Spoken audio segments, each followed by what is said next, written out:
Praise lord. ప్రభు నామమున మీ అందరికీ వందనములు. ఈరోజు దేవుడు నా ద్వారా మీతో కొద్దిపాటి మాటలు పంచుకోవాలి మీ ముందుకు వచ్చాను. చాలా మంది చింత, కలత, బాధ, ఇబ్బంది, శోధన, వేదనలో ఉంటారు. చింతలో ఉన్నావు అంటే అసలు ఆ చింతలో నుంచి ఎలా బయటికి రావాలి? ఇబ్బందిలో ఉంటే ఆ ఇబ్బందిలోంచి నువ్వు ఎలా బయటికి రావాలి? నువ్వు ఇబ్బందిలో నుంచి, చింతలోంచి బయటకు రావాలంటే ఫస్ట్ క్రీస్తుని వెతుకు.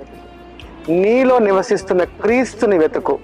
నువ్వు క్రీస్తుని వెతికితే క్రీస్తు నీకు జ్ఞానముగా మార్గం వేస్తాడు. క్రీస్తు అనే మార్గము ద్వారా నువ్వు సమస్తము అన్నిటి నుంచి నువ్వు విడుదల పొందుకోవచ్చు. క్రీస్తు నీకు తోడుగా ఉంటే ఆయన జ్ఞానము నీతో ఉన్నట్టే.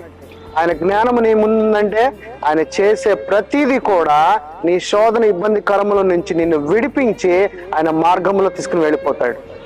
అలాగే చాలా మంది అనారోగ్యంగా ఉన్నప్పుడు